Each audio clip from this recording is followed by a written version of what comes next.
Hi everyone. Today we're going to talk about how to interpret a proton NMR spectrum. So right here I have a infographic that I obtained from a website called Compound Interest, and they have compiled all the commonly observed chemical shifts of various protons into this infographic. If you need this one, just Google for proton NMR chemical shift compound interest. And you may find this infographic really helpful when you come to interpret a proton NMR.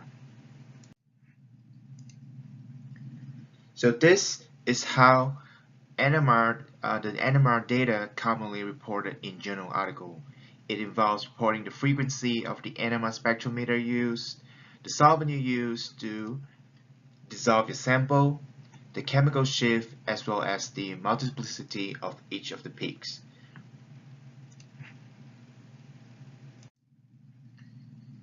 We'll start off with one of the two examples I will talk about today, the first one being propane. Firstly, what you want to do before interpreting a proton NMR spectrum is that you draw out all the protons of the targeting molecule, in this case, which is propane.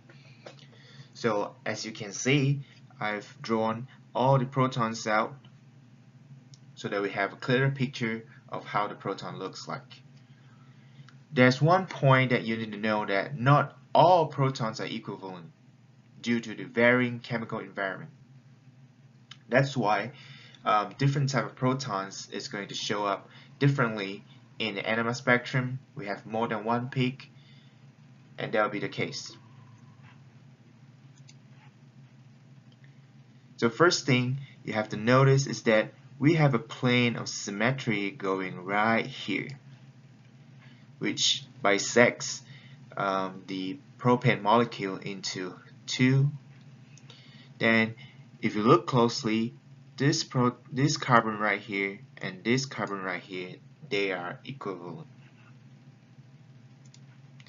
meaning that any protons that are connected or bonded to these carbons, they are equivalent. That's why I label the protons as HA, and we have a total of 6 HAs. And for the methylene carbon right here,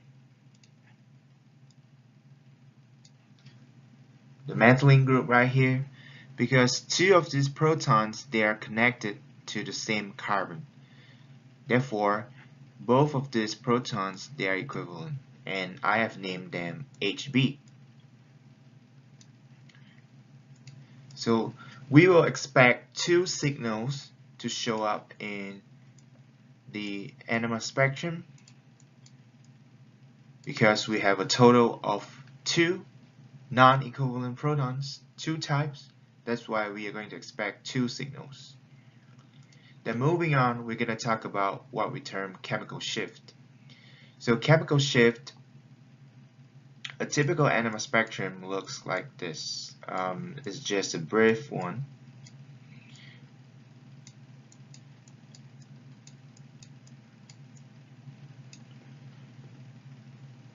And this will be abundance.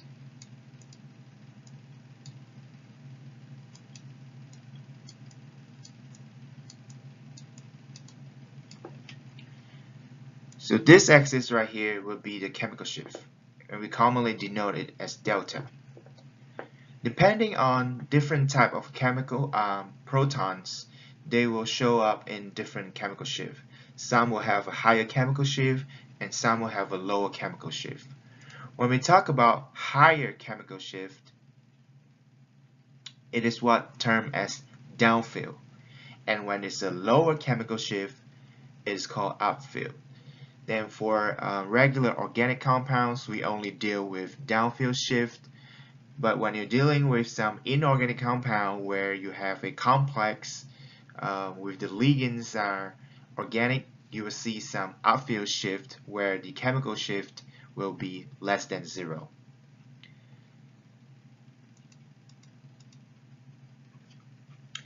So for a typical aliphatic compound, such as propane, a very simple molecule right here,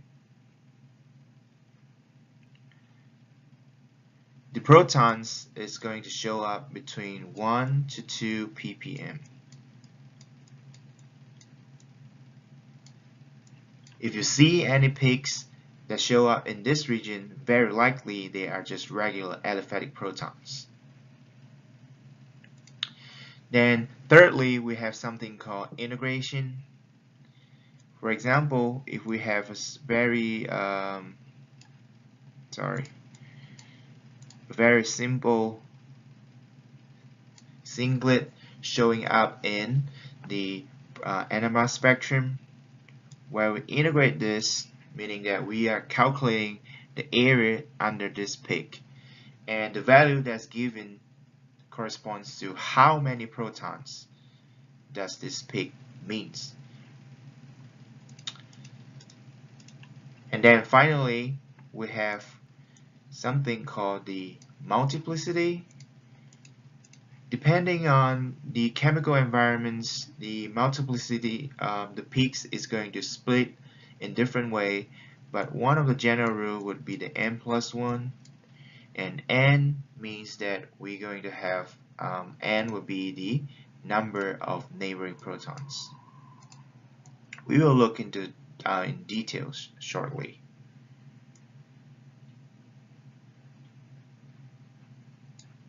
Okay, let's start off with proton A. So firstly, equivalence. We know that these two carbon are equivalent. 6 of this will be equivalent. That's why HA, 6 of this is going to show up as one signal. Then in terms of chemical shift, it's still 1 to 2 ppm. And for the integration, you will expect a total of 6 because they are equivalent. And for the n plus 1, here comes the interesting part. We'll have n plus 1. You just need to calculate the proton that is no more than 3 bonds away, then it can split the proton of interest we're looking for. Let's say we're talking about this proton. So it is 1 bond, 2 bond, and 3 bonds away from HB. Same goes with this one, 3 bonds. That's why HA will be splitted by HB. As you can see, we have a total of 2 HB plus 1, giving you 3. So HA is going to show up as a triplet and an integration of 6.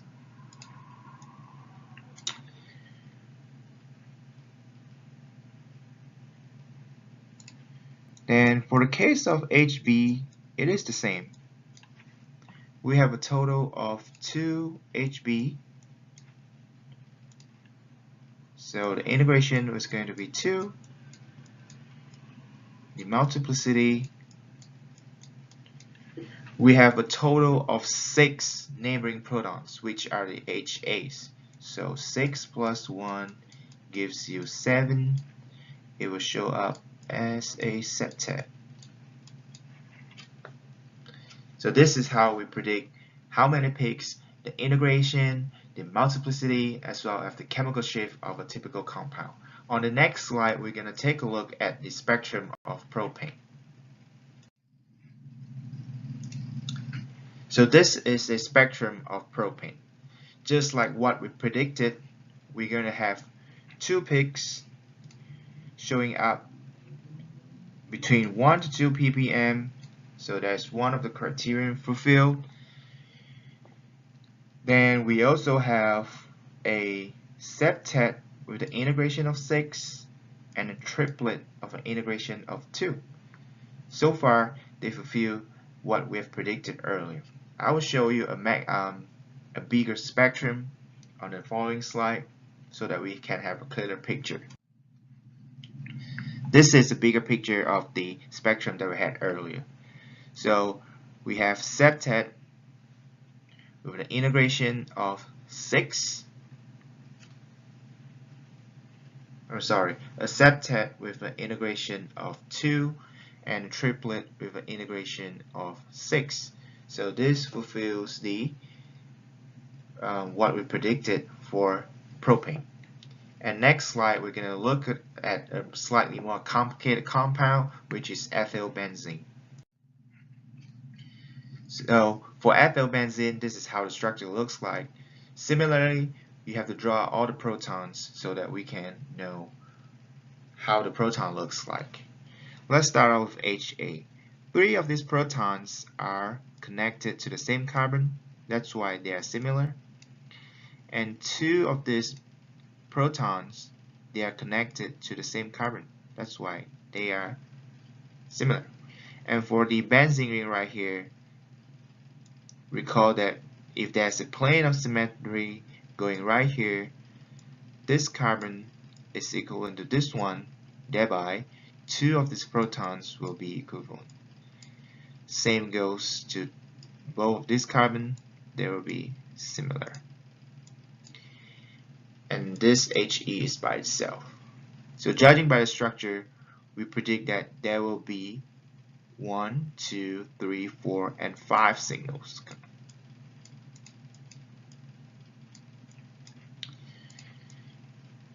Now let's talk about the chemical shift. As you recall, aliphatic protons will show up at 1 to 2 ppm, so you will expect HA and HB to show up at 1 to 2 ppm. For the case of aromatic protons, they typically show up between 6 to 8 ppm. So you will expect 3 peaks to show up at 6 to 8 ppm. In terms of integration,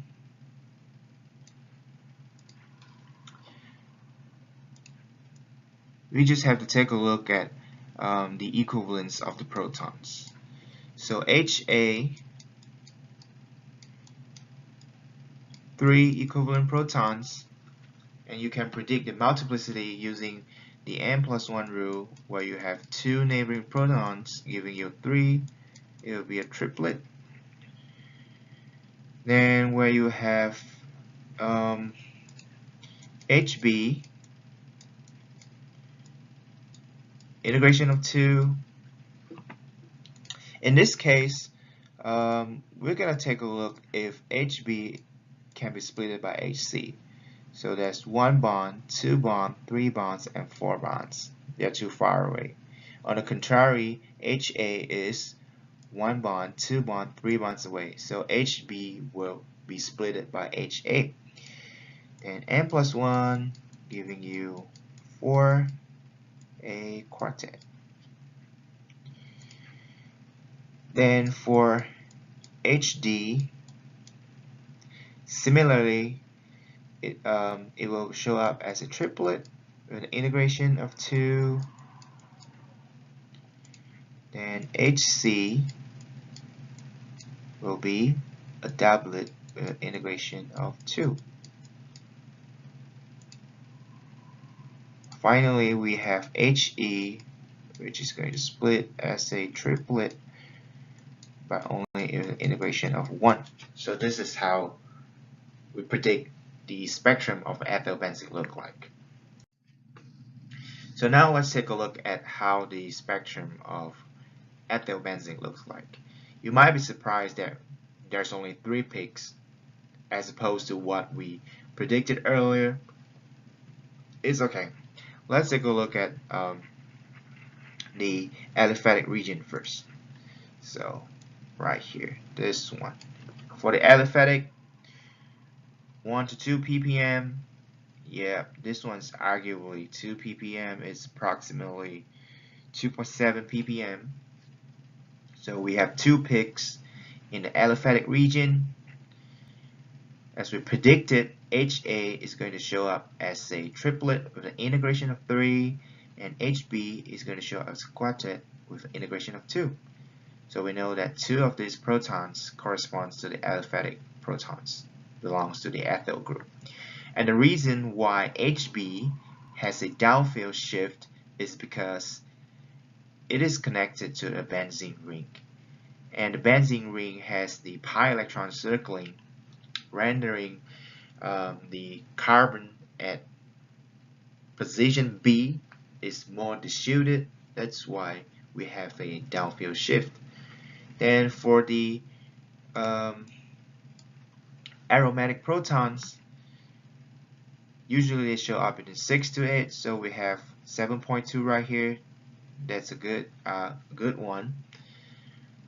And this is what we commonly observe for a monosubstituted aromatic compound, where 3 of the peaks that were predicted, they overlap together to give you a multiplet. So a multiplet looks like this, and when we integrate it, it gives us exactly 5 protons, which is true. For this compound, we have 5 aromatic protons. So this is how you interpret a proton NMR spectrum. Thank you.